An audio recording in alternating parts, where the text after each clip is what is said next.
Muy bien, buenos días a todos. Vamos a abrir nuestras Biblias en la primera carta de Pablo a los tesalonicenses y vamos a continuar en esta mañana con nuestro estudio.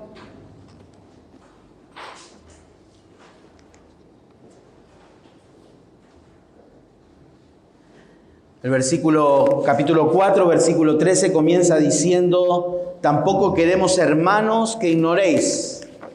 Esto indica que Pablo estará comenzando un nuevo tema a considerar con los hermanos. El domingo pasado hemos visto que el apóstol Pablo exhortó a conducirse de una manera que agrada a Dios ante el inminente regreso de Cristo por su iglesia. Y aquí Pablo va a hablar y va a tocar un tema doctrinal, pero vamos a leerlo antes de poder encontrar realmente el mensaje que Pablo quiere darnos también, la palabra de Dios nos quiere dar en esta mañana. Así que vamos a leer el versículo 13 hasta el versículo 18 en esta mañana. Dice lo siguiente: tampoco queremos, hermanos, que ignoréis acerca de los que duermen, para que no os entristezcáis como los otros que no tienen esperanza. Porque si creemos que Jesús murió y resucitó, así también traerá Dios con Jesús a los que durmieron en él. Por lo cual os decimos esto en palabra del Señor, que nosotros que vivimos, que habremos quedado hasta la venida del Señor, no precederemos a los que durmieron. Porque el Señor mismo, con voz de mando, con voz de arcángel y con trompeta de Dios, descenderá del cielo, y los muertos en Cristo resucitarán primero. Luego nosotros, los que vivimos, los que hayamos quedado, seremos arrebatados juntamente con ellos en las nubes para recibir al Señor en el aire, y estaremos siempre con el Señor.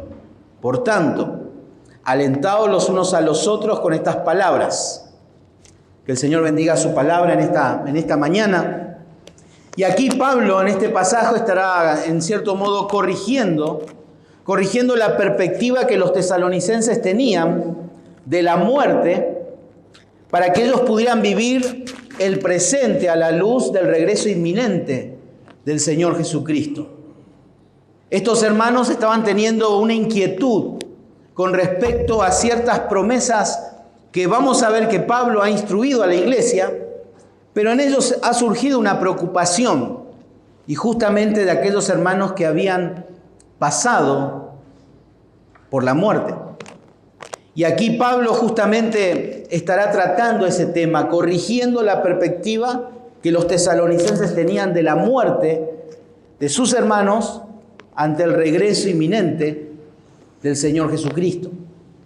Por eso en esta mañana también nosotros necesitamos tener una perspectiva correcta del futuro para que nuestro presente sea lleno de esperanza.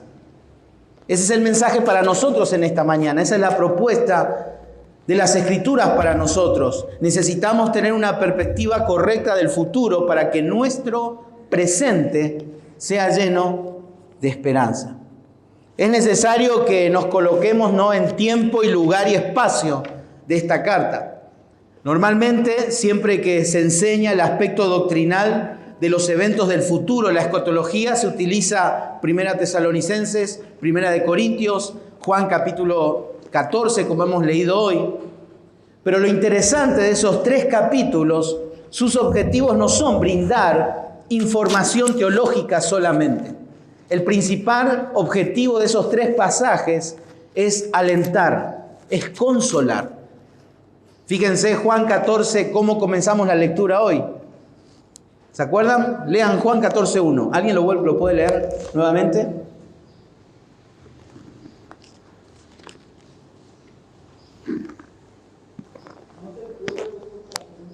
Muy bien. El mismo Señor Jesucristo comienza de esa manera: no se turbe vuestro corazón, brindando aliento. 1 Corintios capítulo 15 y el último versículo ahí del capítulo 15 que dice, justamente allí Pablo en los versículos del 50 en adelante estará hablando sobre eventos del futuro y justamente con el mismo tema. Y concluye allí diciendo, ¿lo pueden leer?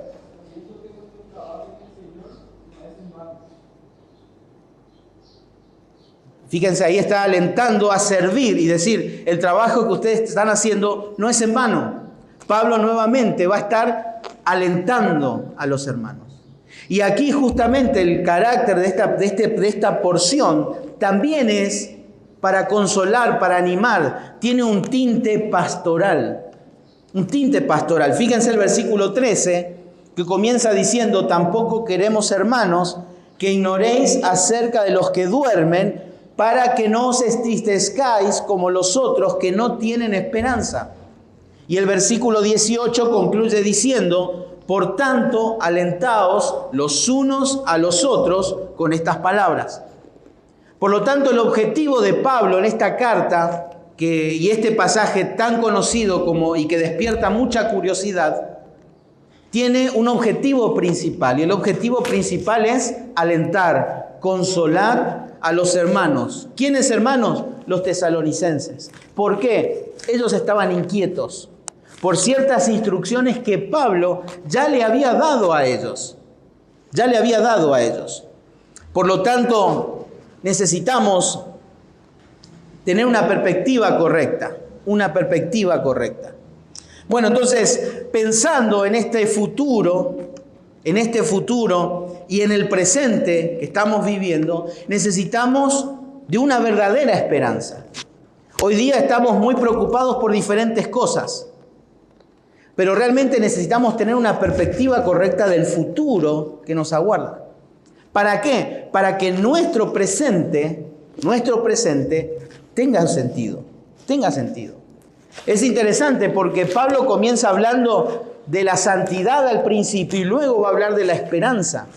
Porque vamos a ver que son dos conceptos que no se pueden dividir, no se pueden separar. No puede haber una esperanza de que Cristo venga y vivir sin santidad. Es imposible.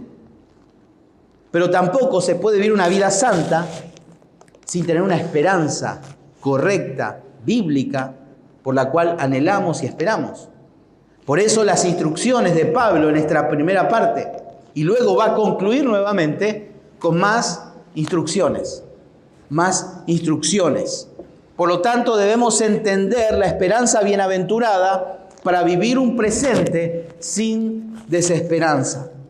Debemos entender la esperanza bienaventurada para vivir un presente sin esperanza. ¿Y en qué consiste esta esperanza?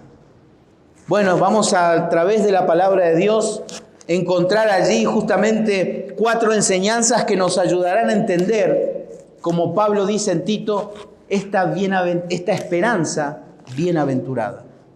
Una esperanza bienaventurada. Y vamos a comenzar con el versículo 13, nuevamente leyendo este versículo, donde dice, tampoco queremos, hermanos, que ignoréis acerca de los que duermen, para que no os entristezcáis como los otros que no tienen esperanza. Si leemos detenidamente este pasaje, no podemos, por supuesto, este principio general de lo que es la enseñanza y la hermenéutica. En toda la Escritura el personaje principal es Cristo. Es Cristo. Y en este pasaje es Cristo, sin lugar a dudas. Pero si analizamos, vamos a ver que constantemente se repite la palabra duermen, durmieron, ellos, indicando que Pablo va a estar hablando específicamente de esas personas, de las que ya no estaban con ellos en ese momento, las que habían pasado ya por la muerte. Por lo tanto, aquí el objetivo de Pablo es instruirles a que puedan tener una perspectiva correcta de la muerte y la esperanza a la luz del regreso de Cristo. Ese es el punto aquí de Pablo. Este es el punto de Pablo aquí. Y aquí comienza justamente como dijimos, la frase, tampoco queremos, hermanos, que ignoréis acerca.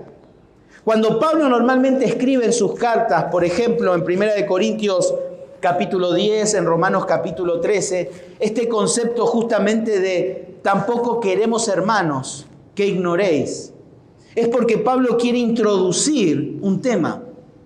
Por ejemplo, también vamos a encontrar que usa la palabra tampoco y hermanos.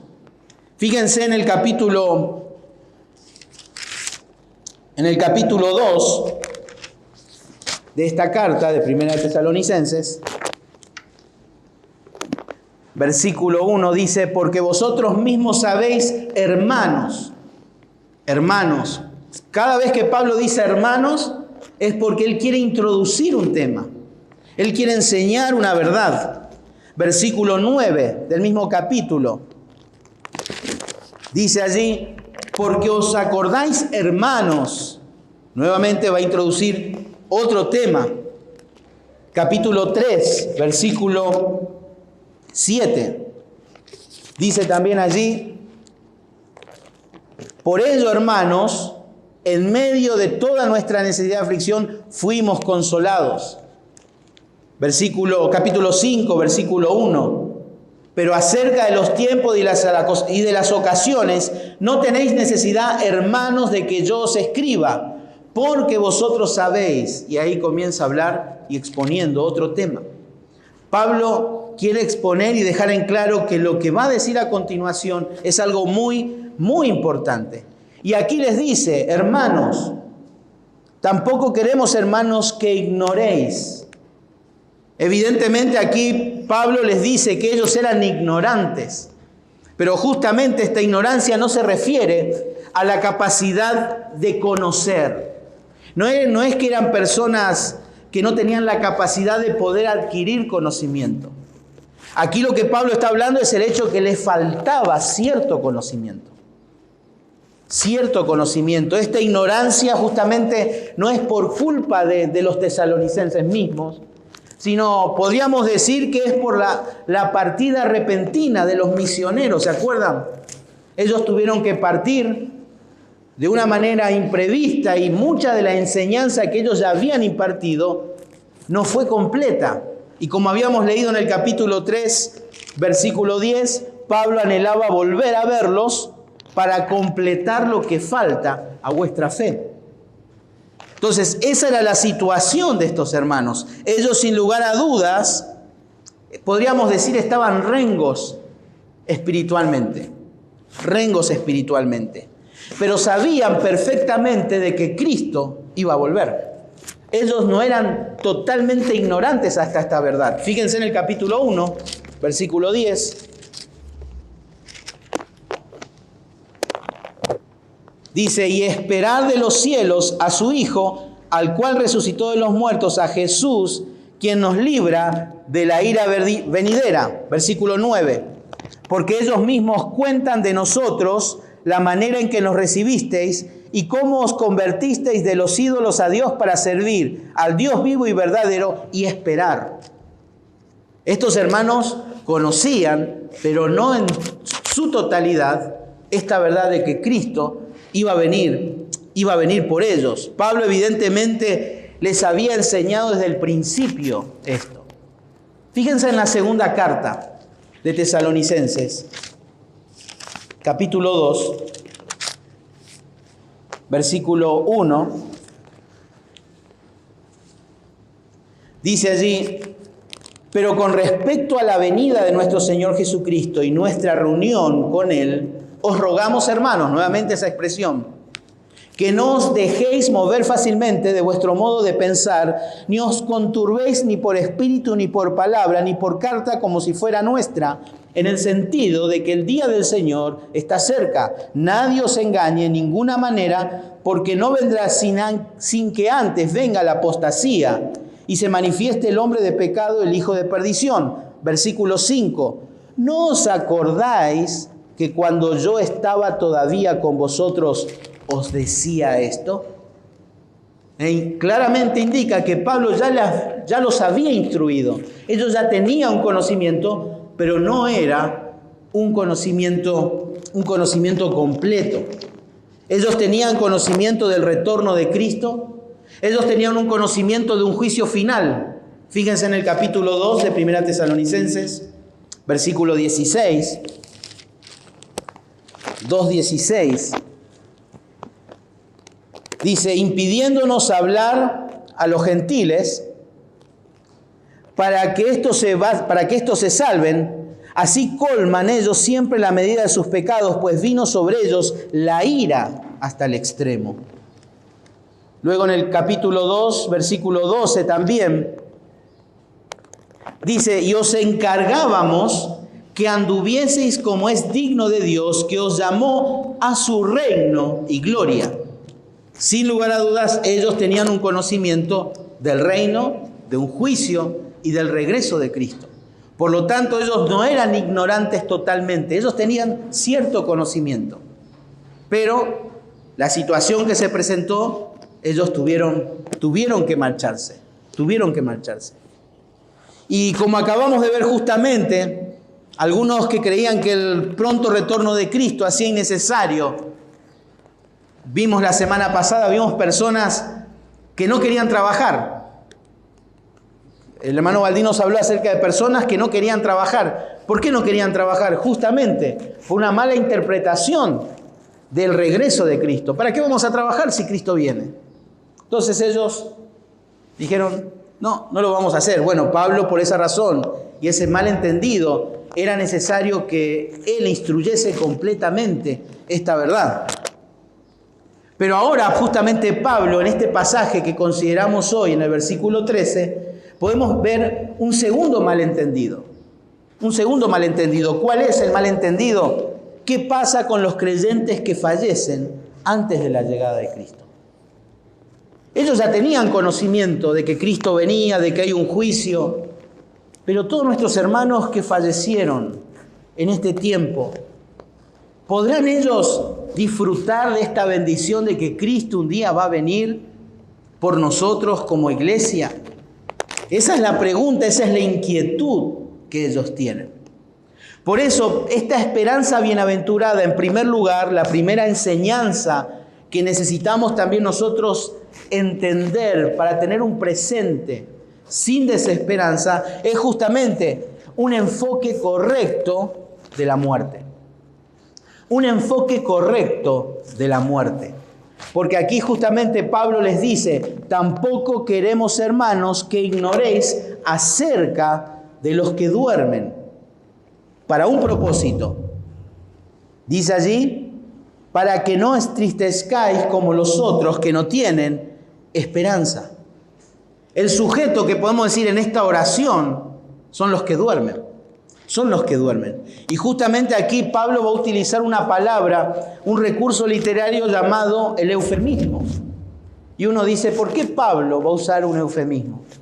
Bueno, es interesante pensar eso porque un eufemismo es una manera suave de nombrar algo que no nos gusta escuchar, que quizás es algo pesado, algo desagradable.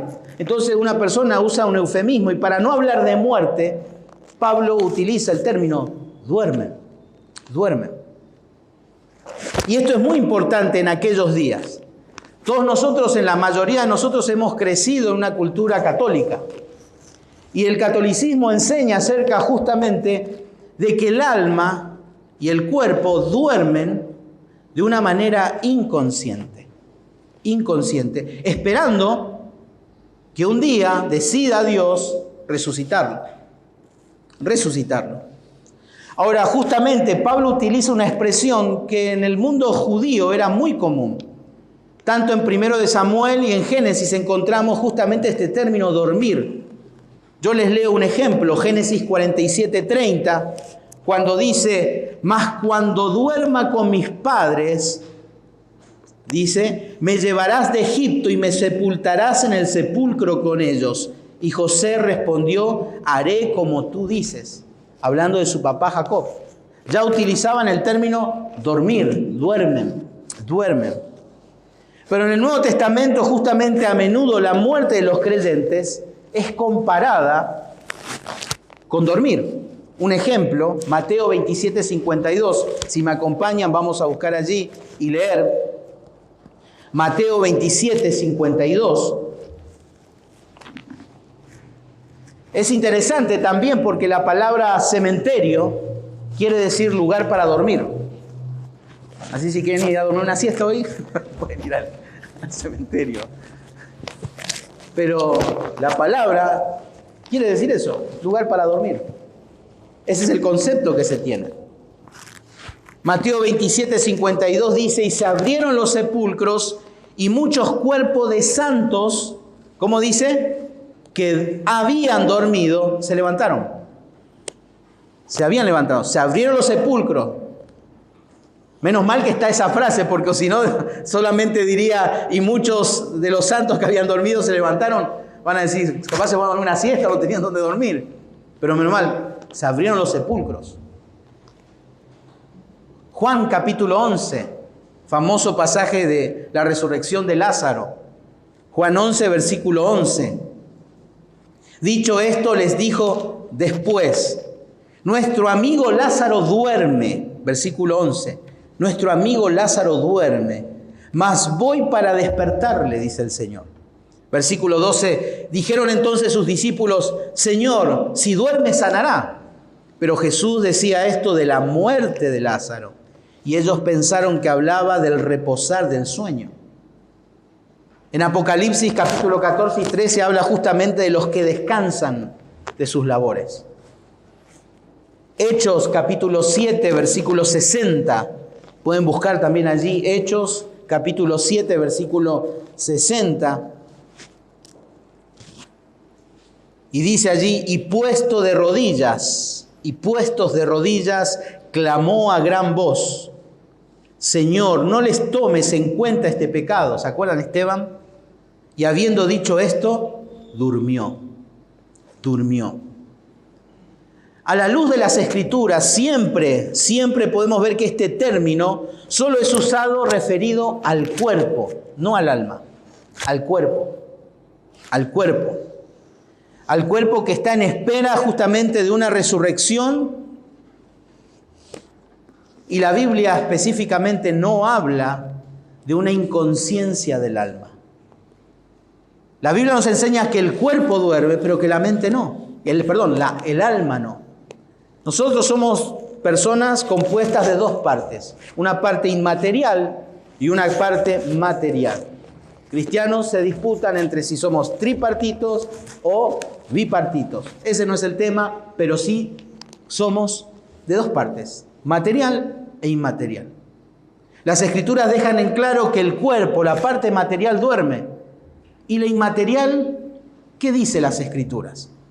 Fíjense en Lucas, capítulo 23, versículo 43. El Señor allí colgado en la cruz se dirige al ladrón arrepentido y le dice, entonces Jesús le dijo, de cierto te digo, que hoy dormirás una siesta, ¿no? ¿Qué dice? Hoy estarás conmigo en el paraíso. Hoy estarás conmigo en el paraíso. Segunda de Corintios, capítulo 5, versículo 8. El apóstol Pablo diciendo allí, capítulo 5, versículo 8, pero confiamos y más quisiéramos estar ausentes del cuerpo, y después dice, y presentes al Señor. Presentes al Señor. Filipenses capítulo 1, versículo 21.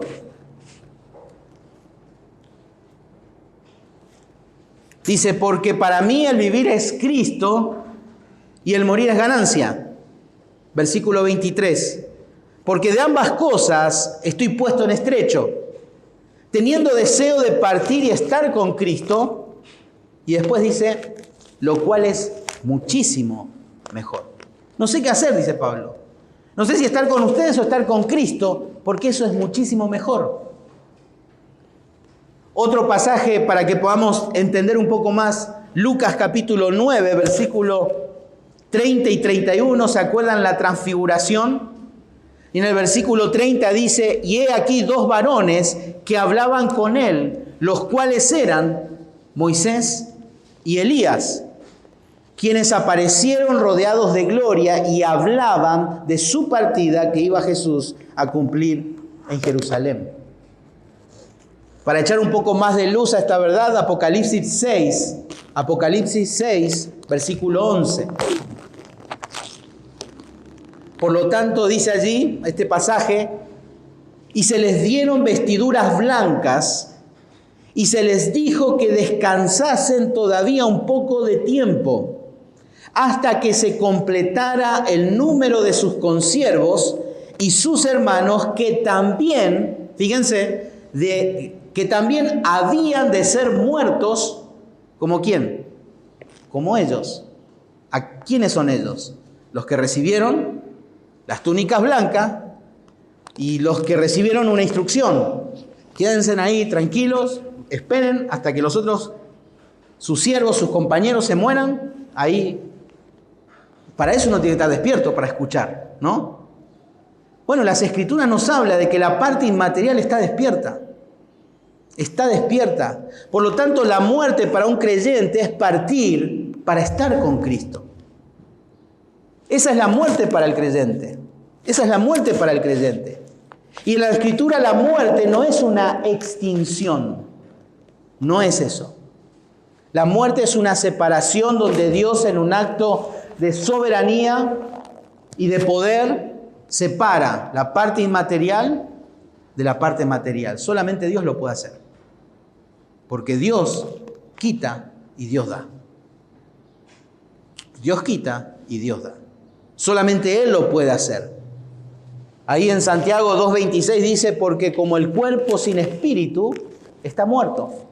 Por eso la muerte para un creyente es una separación de esa parte inmaterial e inmaterial. Y es necesario aclarar aquí, con todos estos conceptos que Pablo dice que estar con Cristo es mucho mejor, no estaba haciendo una apología al suicidio. No está diciendo eso, no está haciendo eso Pablo. Pablo está diciendo que lo mejor que le puede pasar a un creyente es morir e ir y estar con Cristo. Es lo mejor. La desgracia más grande para el creyente no es morir. La desgracia más grande para el creyente es vivir una vida por las cosas temporales, efímeras, triviales, sin sentido. Esa es la mayor tragedia de un creyente. Perder su tiempo en cosas terrenales, en cosas vanas. Esa es la mayor tragedia. Porque lo mejor que le puede pasar a un creyente es morir y estar ya con Cristo. Lo mejor, lo mejor. Y estos hermanos estaban preocupados, muy preocupados justamente por estos hermanos que habían muerto. Y van a decir, todas estas enseñanzas, Pablo, que nos diste acerca del reino, acerca del regreso de Cristo por nosotros, ¿qué va a pasar de ellos? ¿Qué va a pasar? Bueno, uno se pregunta por qué surge esta preocupación. ¿Se acuerdan cuál es lo más destacable de estos hermanos cuando Pablo les instruye y les anima a que continúen a hacerlo? ¿En qué ellos se destacaban? En amor, el amor fraternal. Una de las razones por las cuales estos hermanos estaban tan preocupados eran por el amor que se tenían unos a otros. Y no podían entender qué iba a pasar con ellos. Por eso dice allí la expresión, para que no os entristezcáis como los que no tienen esperanza. Y esto es importante también aclarar porque aquí nos va a presentar la segunda razón por qué probablemente estaban preocupados. No solamente porque los amaba mucho a ellos, sino que también ellos venían de un concepto, acuérdense, filosófico. ¿Se acuerdan cuál fue lo primero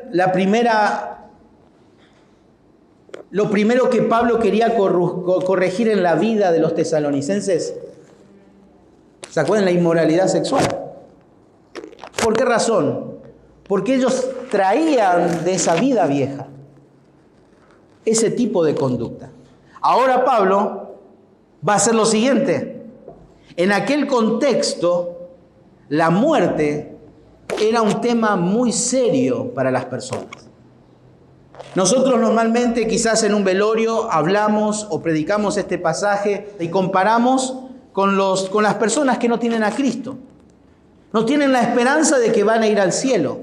Y por eso esa desesperación.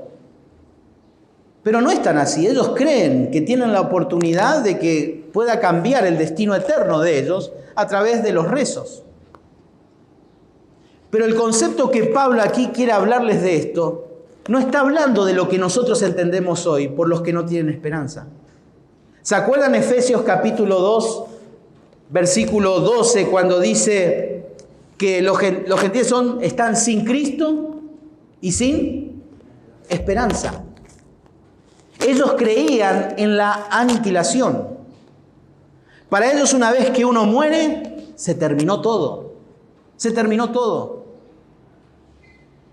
Fíjense lo que pensaban algunas personas en aquellos días. Ante la muerte, el mundo pagano se encontraba sumido en la desesperación. Se enfrentaban con ella con una sombría resignación y una árida desesperanza. Uno de los filósofos de aquellos días, Esquilo, decía lo siguiente: una vez que un hombre muere, no hay esperanza que lo resucite. Otro filósofo llamado Teócrito decía: mientras hay vida, hay esperanza, pero no la hay para los muertos. Otro decía, llamado Cátulo: una vez que se pone nuestra breve lumbrera, no nos queda más que una perpetua noche en la que no podemos hacer más que dormir. Algunas lápidas en aquellos días, tétricos epitafios, decían lo siguiente: no era, llegué a ser, ya no soy, no me importa nada. Ese era el concepto que ellos tenían. Y Pablo, cuando les dice, no se pongan tristes como estas personas que no tienen esperanza, de estas personas que pensaban esto: una vez que morís, moriste. Eso sí que es desesperante. Eso sí que es desesperante. Por eso Pablo le dice: no quiero que se entristezcan por esta razón. Porque Pablo no quería que esa tristeza producida por ignorancia se produzca en una desesperación pagana con respecto al futuro. Y ellos estaban empapados de toda esa filosofía y Pablo los quiere corregir. Por eso, para poder disfrutar de un presente con esperanza, tenían que enfocarse correctamente con el concepto de la muerte. Ellos tenían que tener un concepto correcto, un enfoque correcto de la muerte. De la muerte. Podemos concluir este punto con una regla general. La ignorancia conduce a prácticas erróneas y a toda clase de desconcierto en la vida de la iglesia. Era nocivo, era un veneno mortal esta ignorancia si se permitía que quedaran de esa manera para toda la iglesia. Por eso es importante que la ignorancia respecto a las realidades espirituales resulta siempre nociva para el creyente. En caso de los tesalonicenses, se les privó de consuelo y de seguridad. Por eso Pablo aquí quiere corregir la perspectiva del futuro y con respecto a la muerte. Pero no termina ahí. Pablo, en cierto modo, también hoy nos dice que debemos tener la esperanza bienaventurada para vivir un presente sin desesperanza. Y para eso primero tenemos que entender que hay un enfoque correcto de la esperanza. El creyente duerme. Cuando muere, está con Cristo. Y como Pablo dice, es mucho mejor. Ahora en el versículo 14 y versículo 15 dice: porque si creemos que Jesús murió y resucitó, así también traerá Dios con Jesús a los que durmieron en Él. Nuevamente el concepto de dormir. Por lo cual os decimos esto en palabra del Señor. Aquí Pablo les va a enseñar la segunda verdad o la segunda enseñanza de Pablo, que tiene que ver con los fundamentos de esta esperanza. Pablo les dice: ustedes tienen que tener una esperanza bienaventurada. Y esta esperanza tiene un fundamento. Esta bendita esperanza no tiene una base en las arenas movedizas de la especulación, podríamos decir, filosófica, religiosa, sino realmente podemos ver que esta esperanza tiene dos fundamentos. ¿Cuál es el primero? El versículo 14, la primera parte dice: porque si creemos que Jesús murió y resucitó. Es interesante que en el capítulo 15 de 1 Corintios, cuando Pablo va a hablar acerca de la resurrección y el regreso de Cristo, comienza los versículos 1, 2 y 3 hablando ¿de qué? Del Evangelio. Presentando lo que es el Evangelio. ¿Y qué es el Evangelio? Dice Pablo, que Cristo murió, que Cristo fue crucificado, murió y resucitó al tercer día. Y aquí Pablo está diciendo, porque si creemos que Jesús murió y resucitó. ¿Cuál es el fundamento de esta esperanza? En primer lugar, el Evangelio de Cristo. El Evangelio de Cristo.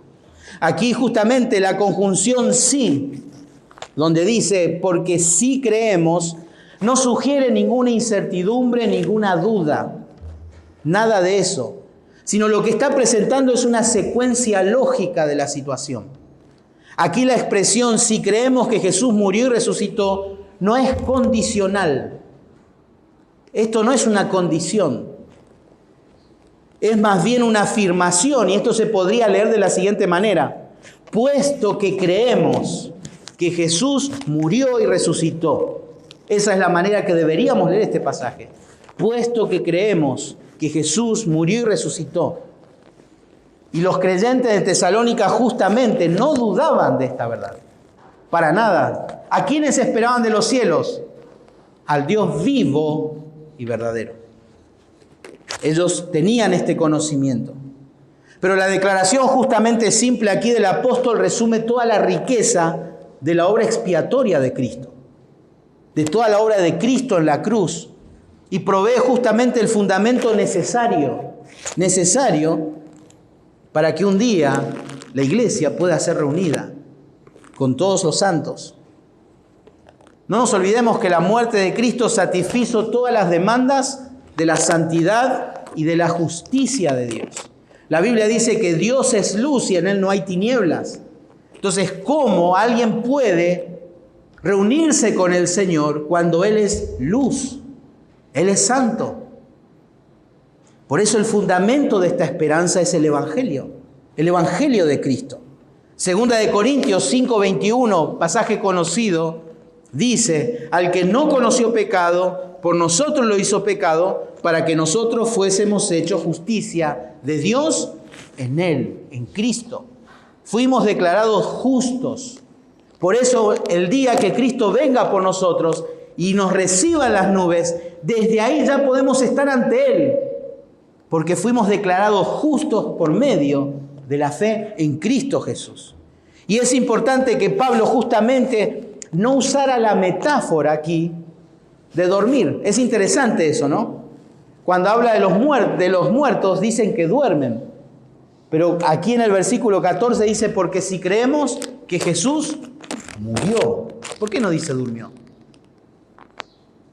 Nosotros cantamos ese himno, dice, el dueño del mundo durmió. Eso hay que borrarlo. El dueño del mundo no durmió, y por más poético que suene, Él no durmió. Él murió. Él murió. Jesús experimentó toda la furia de la muerte. Toda. En todas sus dimensiones. En todas sus dimensiones. Primera de Pedro 2:24 dice, quien llevó él mismo nuestros pecados en su cuerpo sobre el madero, para que nosotros, estando muertos al pecado, vivamos a la justicia, y por cuya herida fuisteis sanados. El vivo murió para darle vida a los muertos. Eso hizo Cristo. Por eso esta esperanza se basa en el Evangelio glorioso de Cristo. Su muerte transformó la muerte de los creyentes en un sueño, en un dormir. La muerte se convirtió en un sueño por la obra de Cristo, en un dormir. Y es una metáfora justamente adecuada en la cual transforma todo el concepto de la muerte. Para nosotros los cristianos, ¿no? La muerte nos separa de otros, nos separa de nuestros seres queridos, separa nuestro cuerpo de la parte inmaterial. Pero Romanos 8:38, y gloria a Dios por ese versículo, como dice que, por lo cual estoy seguro de que ni la muerte nos podrá separar ¿de qué? Del amor de Dios. El amor de Dios. ¿Le pone contento eso, alegre, seguro? Nada. Primera de Corintios capítulo 15, versículos 54 y 55, si pueden buscar, por favor. Primera de Corintios 15, 54 y 55. Dice, y cuando esto corruptible se haya vestido de incorrupción, y esto mortal se haya vestido de inmortalidad, entonces se cumplirá la palabra que está escrita. Sorbida es la muerte en victoria. ¿Dónde está, oh muerte, tu aguijón?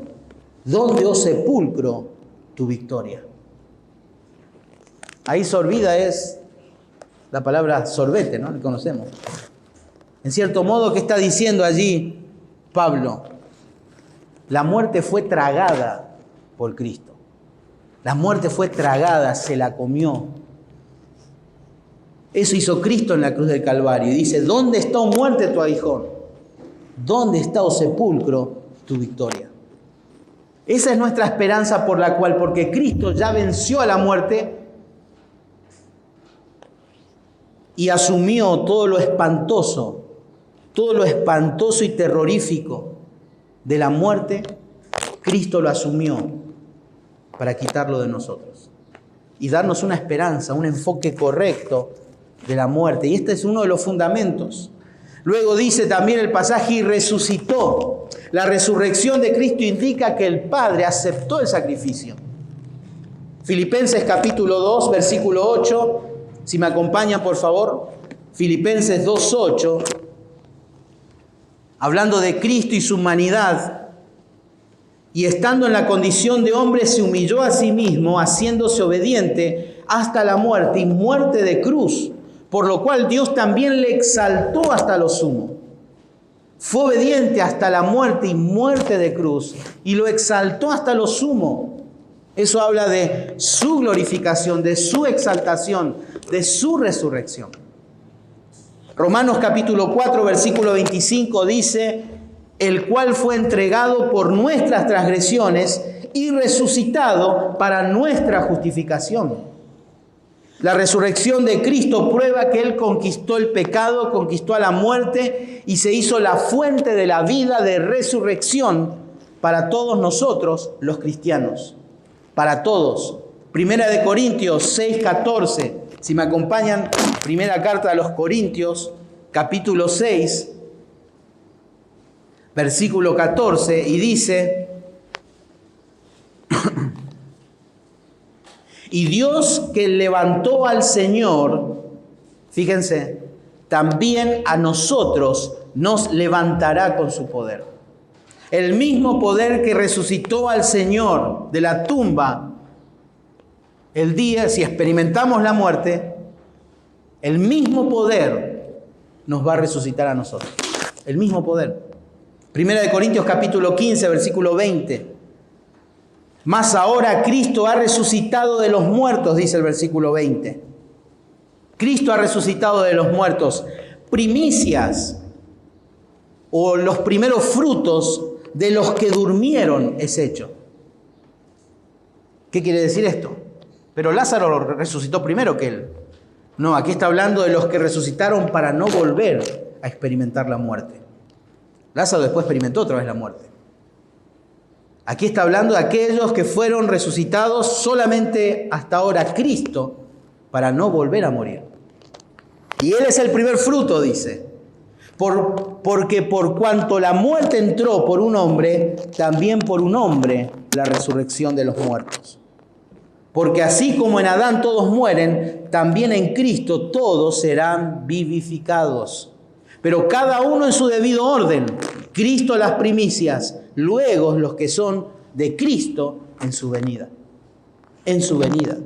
Segunda de Corintios capítulo 4:14 dice, sabiendo que el que resucitó al Señor Jesús, a nosotros también nos resucitará con Jesús y nos presentará juntamente con vosotros. Evidencias claras, fundamentos claros de esta esperanza. Si Cristo resucitó, nosotros vamos a resucitar.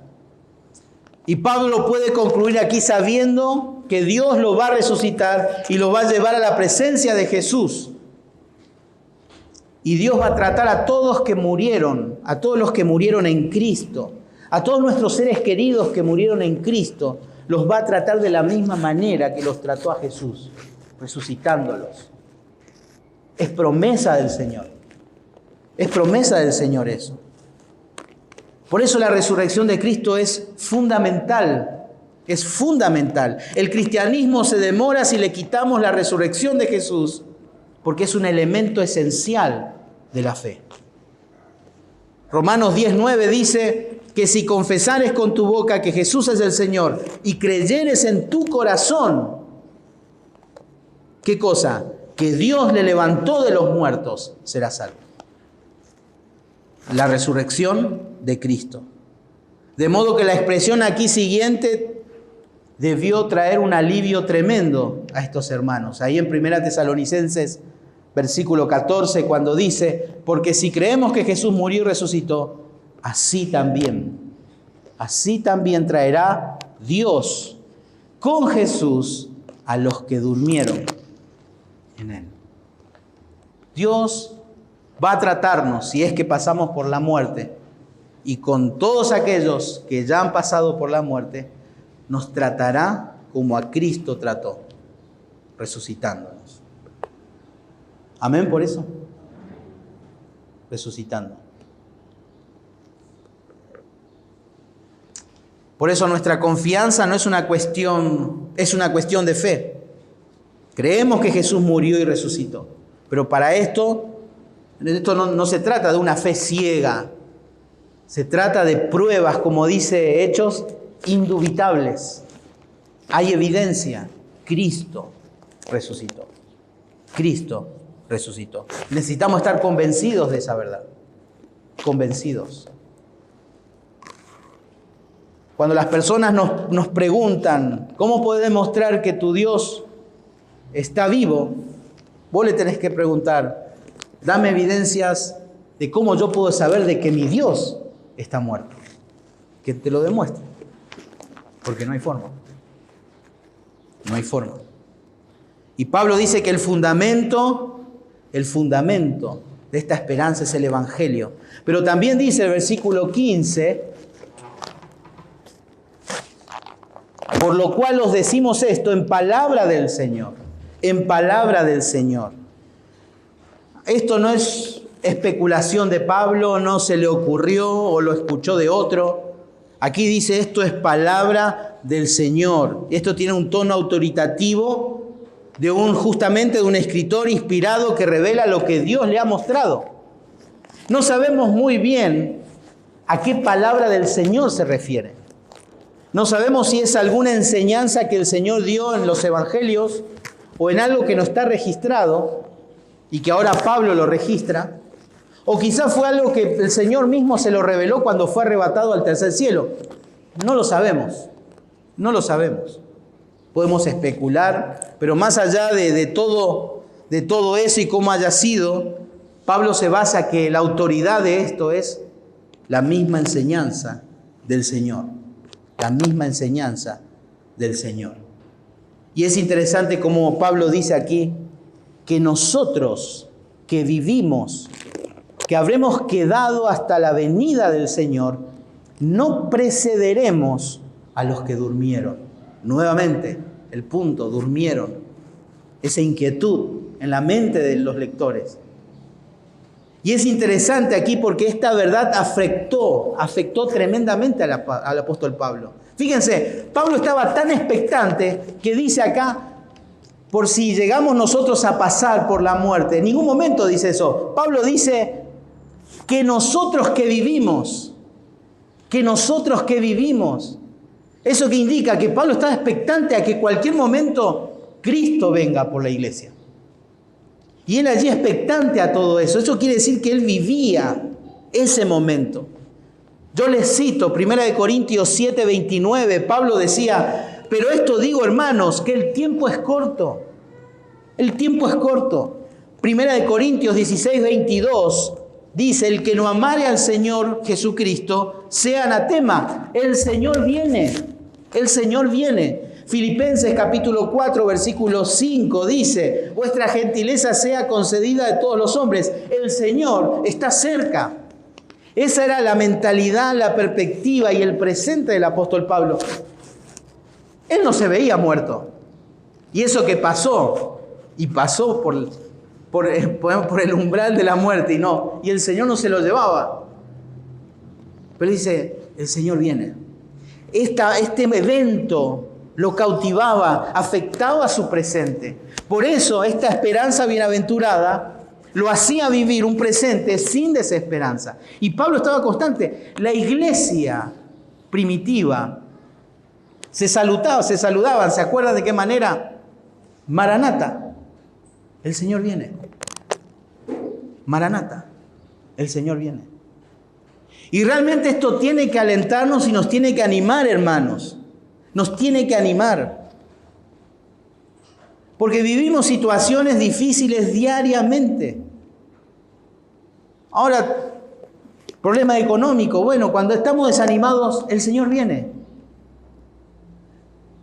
Cuando hay problemas en la familia, ocuparse de los problemas, pero el Señor viene. Cuando hay problema en el trabajo, no sé qué hacer, el Señor viene. El Señor viene. Tengo deudas, el Señor viene. No, pague la deuda. Pague la deuda. Y después diga el Señor viene. Porque si no te va a dar la factura ya después. El Señor viene. Personas hablan mal de vos, hermanos hablan mal de vos. El Señor viene. Bueno, es difícil pensar que un hermano hable mal de otro. Difícil pensar en eso. Pero el Señor viene. El Señor viene. Dice hasta la venida del Señor. Esa venida habla de un hecho concreto, de un lugar definido. Y esto es en las nubes. En las nubes. Por lo tanto, el centro de todos estos eventos escatológicos, futuros, es Cristo. Es Cristo. No hay otro. Por lo tanto, ante la venida de Cristo, así como Pablo estuvo expectante, tenemos que pensar y no podemos decir que amamos la venida de Cristo y vivir una vida amándonos a nosotros mismos, centrándonos en nosotros mismos. No podemos decir, Cristo, ven pronto, y me centro en mí. No puedo decir que estamos expectantes de la venida de Cristo y no nos preocupa comunicar el Evangelio. No podemos decir que queremos estar en la gloria con el Señor y cantarle aleluya por toda la eternidad y no puedo pasar una hora leyendo la Biblia. No puedo pasar un tiempo orando con el Señor, pero yo quiero estar en la gloria con Él. Quiero estar en la eternidad con Él. El sermón es largo y ya me molesta el trasero. ¿Y cómo más en la eternidad? No podemos estar expectantes de que Cristo venga y vivir para nosotros. A Pablo lo afectó tremendamente. Por eso dice en 1 Tesalonicenses 3:12, y el Señor os haga crecer y abundar en amor unos para con otros y para con todos, como también lo hacemos nosotros para con vosotros, para que sean afirmados vuestros corazones, irreprensibles en santidad delante de nuestro Padre, en la venida de nuestro Señor Jesucristo con todos sus santos. Esta esperanza debía producir santidad en la vida. Santidad en la vida. Y eso debe producir en nosotros santidad en la vida. Y justamente ahí la expresión no precederemos está dando una ventaja. Digamos, los muertos en Cristo están con más ventaja que nosotros. Ustedes están preocupados por ellos. No se preocupen, le dicen. Ellos están en ventaja. Ellos están en la presencia de Dios. Están disfrutando de Cristo más que nosotros. No se preocupen. Cuando dicen no precederemos, ahí en el idioma original hay algo que se llama un doble negativo. Como diciendo, no, nunca, jamás precederemos. Es muy enfático el apóstol. Por lo tanto, los muertos en Cristo están en ventaja. Están en ventaja. Debemos entender la esperanza bienaventurada para vivir un presente sin desesperanza. Y Pablo, a partir del versículo 16 y 17, en tercer lugar va a estar presentando la realización de la esperanza. No nos vamos a detener mucho en meditar esto porque Pablo tampoco se detuvo a hacerlo. No vamos a estudiar esa doctrina ahora, simplemente tratar de lo que Pablo quería comunicarle a estos hermanos. ¿Cuál era el punto de Pablo aquí? Y comienza diciendo, porque el Señor mismo con voz de mando, con voz de arcángel y con trompeta de Dios descenderá del cielo. Ahí está hablando del regreso de Cristo, el regreso de Cristo.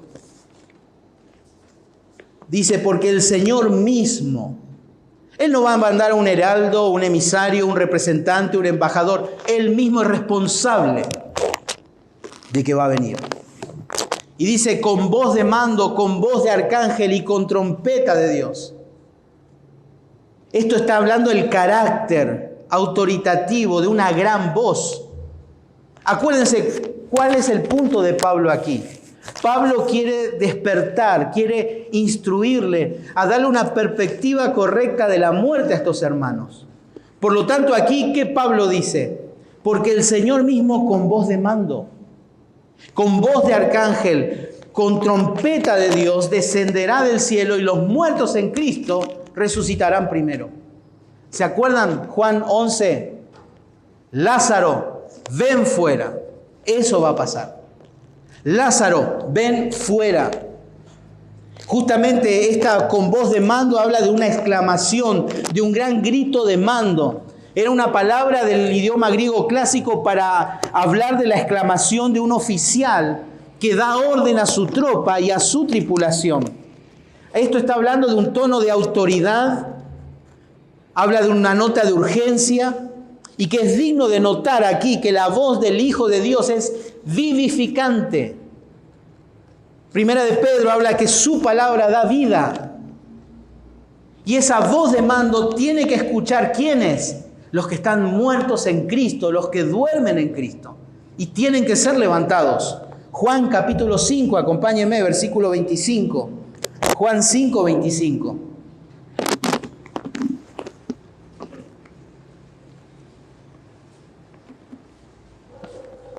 De cierto os digo, viene la hora, y ahora es, cuando los muertos oirán la voz del Hijo de Dios, y los que la oyeren vivirán. Porque como el Padre tiene vida en sí mismo, así también ha dado al Hijo el tener vida en sí mismo, y también le dio autoridad de hacer juicio, por cuanto es el Hijo del hombre. No os maravilléis de esto, porque vendrá hora cuando todos los que están en los sepulcros oirán su voz.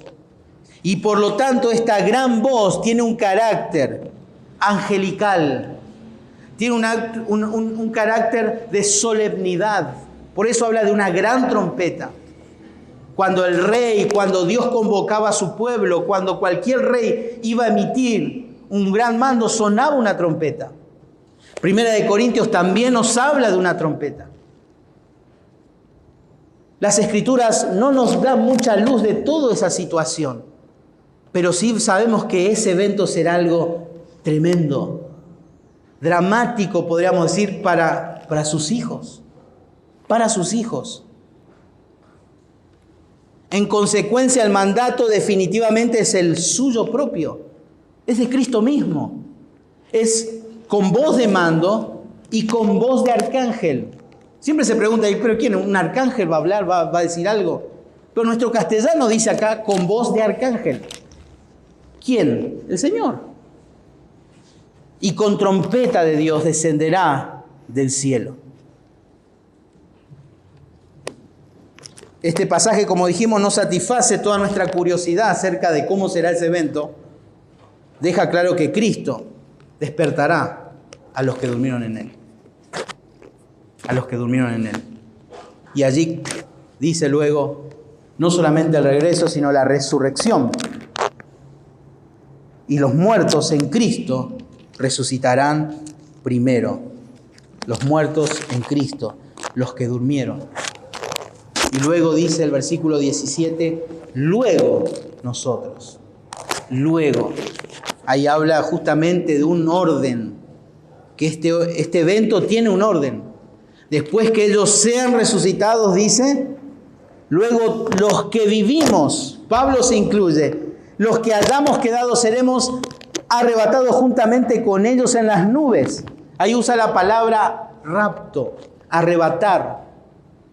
Primera de Corintios habla allí de que en un momento, en un abrir y cerrar de ojos, y ahí la palabra momento es la palabra átomo, y en aquel entonces el átomo era una unidad no divisible, no divisible. Hoy día sí es divisible, pero en aquel entonces indicando de algo tan rápido que no nos podemos percibir, seremos arrebatados juntamente con ellos. Y eso habla de la gran reunión que habrá. ¿Dónde? En las nubes. Y quiero detenerme aquí, hermanos. El Señor en su gracia, en su misericordia, nos va a otorgar un poquito de tiempo, un poquito nomás, para que antes que estemos en las nubes podamos juntarnos con nuestros seres queridos. Increíble eso. En su gracia, antes que veamos al Señor ya para toda la eternidad ahí en las nubes, el Señor dice aquí en su palabra, seremos arrebatados juntamente con ellos, para que antes que toda nuestra atención y toda nuestra mente esté centrada en Cristo y en Dios solamente, podamos disfrutar de nuestros seres queridos en las nubes. ¿No le entusiasma eso? Vamos a verlos. A los hermanos que ya no están con nosotros, los vamos a ver allí, para que luego ya todo allí va a ser Cristo. Todo Cristo. Dios en su gracia nos da esa oportunidad de disfrutar de eso. Por eso después dice, seremos arrebatados juntamente con ellos en las nubes para recibir al Señor en el aire. ¿No les llama la atención que sea en el aire?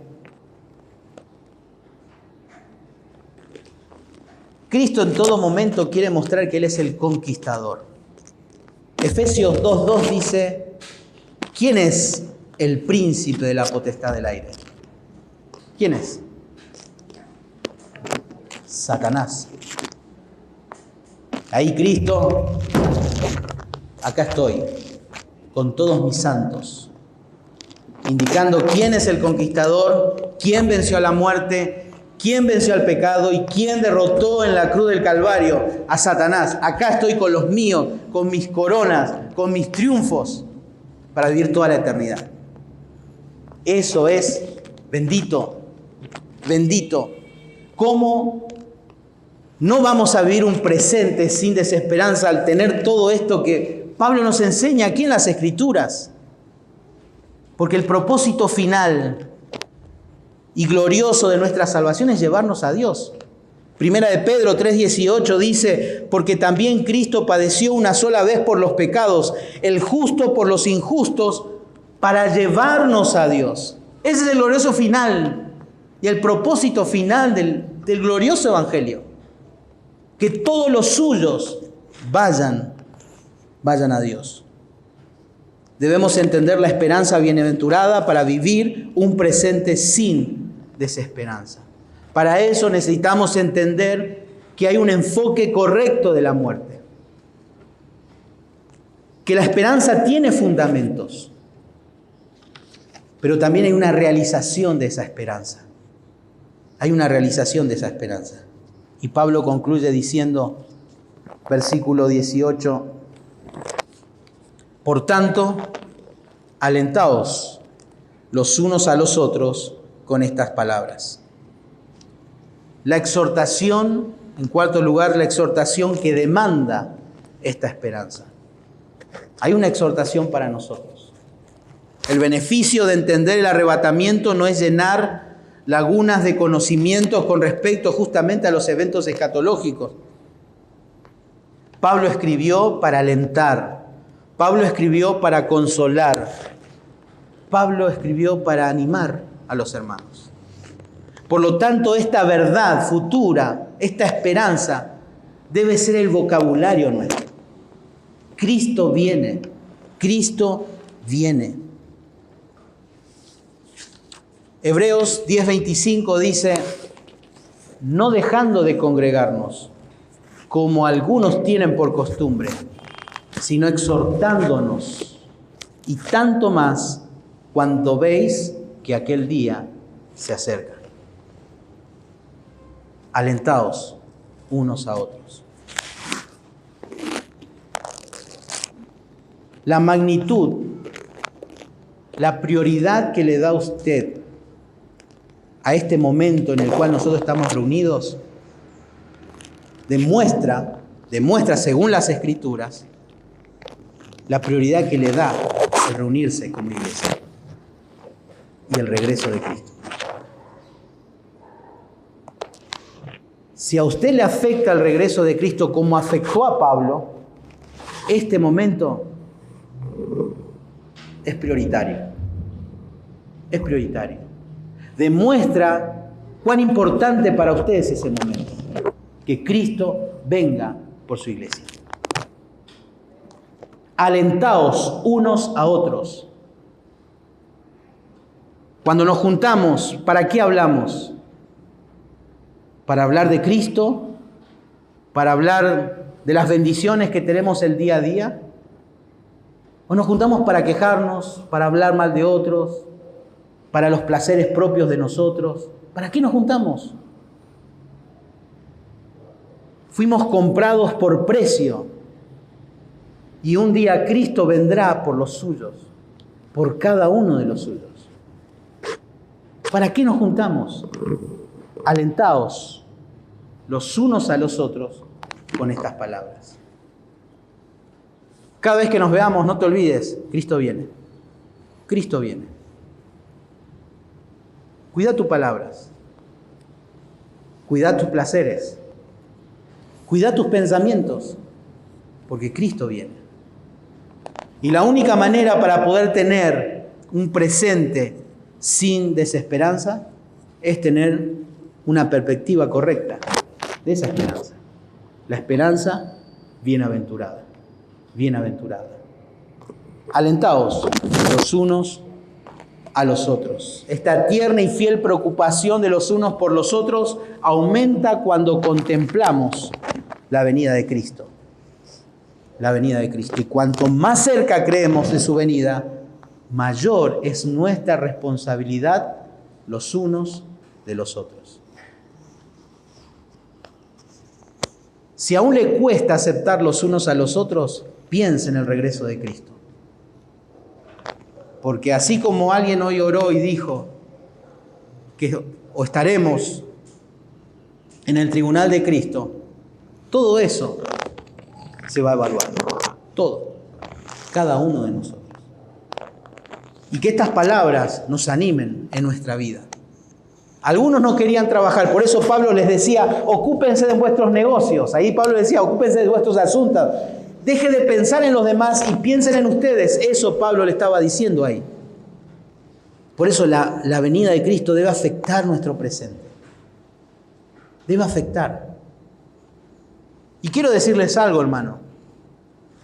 Lo único, cuando pensamos en diferentes ideologías con respecto a la venida de Cristo, sí podemos decir que una milenialista, un premilenialista, un premilenialista histórico, un premilenialista dispensacional, un premilenialista futuro, todos coinciden en algo. Cristo viene. Cristo viene. Todos ellos creen que los muertos resucitarán primero. Y todos creemos también que Cristo va a reinar. Y esa es la gran verdad. Después lo demás son detalles. Pero en todas esas tenemos en común que Cristo es el Señor. Cristo resucitará a los muertos y Cristo reinará. Reinará por siempre. Que el Señor bendiga su palabra en esta mañana. Oramos.